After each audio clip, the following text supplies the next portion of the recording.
Hi! Welcome again!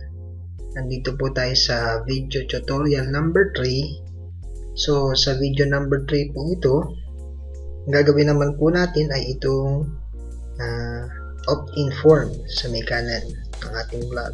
Ito po sa ating mga unang video tutorial, ginawa po natin yung header tsaka yung setup po ng ating vlog. So, proceed na po tayo dun sa paggawa nito. So first, para po makagawa tayo ng opt-in form, kailangan po nating mag-sign up sa Listwire. So punta lang po kayo sa www.listwire.com. Then, mag-sign up lang po kayo sa account. Free lang po siya. Yan, magsa-sign up lang po kayo ng account nyo dito. So once nakapag-sign up na po kayo, proceed na po kayo sa pag-login. Login lang po kayo. So, once nakapag-login na po kayo, punta po kayo sa Manage Autoresponder. Then, gumawa po kayo ng Add New Responder. So, ilagay lang po natin dito,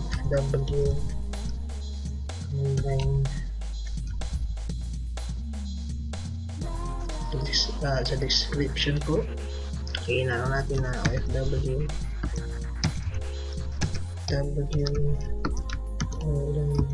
marketing.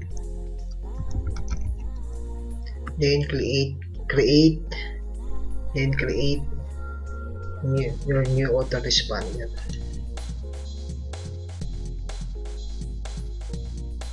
So once nakapag-create na po kayo, punta lang po kayo dito sa Managing Autoresponder List. Then, hanapin nyo lang po yung ginawa nyo bagong autoresponder. Ito po yung OFW Online. So, first of all, maglalagay po siya ng ganito. Pag bago po yung ginawa nyo, ilagay nyo lang po yung required dito. Tulad po ng postal address. So, since may existing na po ang postal address, lagay ko lang po dyan. Then, update. Dito po sa postal address nyo, pwede nyo po ilagay yung sarili ng postal address dyan. Tapos yung may lagay, click lang po itong update autoresponder options for this account.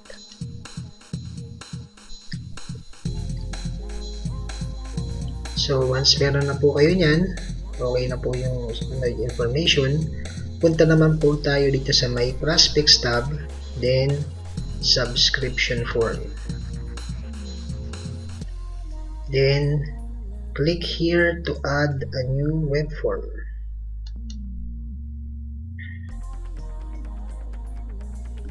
Then, dito po sa form name, lagay po natin OFW Online Marketing. Ito po sa direct URL, kunin lang po natin yung address ng ating blog. Dito po, punta lang po tayo sa address. Yan po, click lang po yan, copy.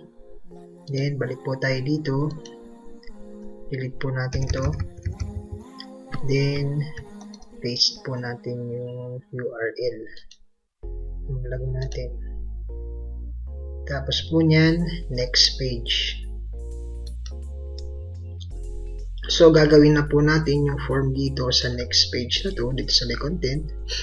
Dito po, edit po natin yung name. Dito po sa may baba, gawin po natin first name. First name din, save updates. And dito naman po sa may email, gawin po natin siyang valid email. And save updates. So, after po natin may lagay yung valid email, ito naman po ang button ng ating i-edit. Kung makikita nyo po rito, nakalagay, yes, I want to learn how to make money online. Papalitan din po natin yan. Yes, I want to learn how to make money online. Okay na po siya. Tapos po nyan, save my form. Then, pagkatapos po nyan, Punta naman po tayo dito sa get code. Click po natin yung get code. Then may lalabas po na bagong window na mga code. So wag po tayo manatakot sa code na yan. Po tayo ma-intimidate. Ang gawin lang po natin ay right click lang po para ma-highlight lahat. Then click copy. Then balik po tayo dun sa ating blog. Dito po sa may layout. Sa may layout, click po natin itong add a gadget. So, ito po sa katabi ng blog post dapat. Add a gadget po tayo. Then, hanapin po natin yung HTML or JavaScript.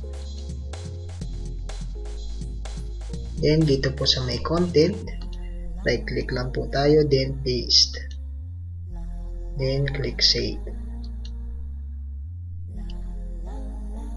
Then, i-view po natin yung blog.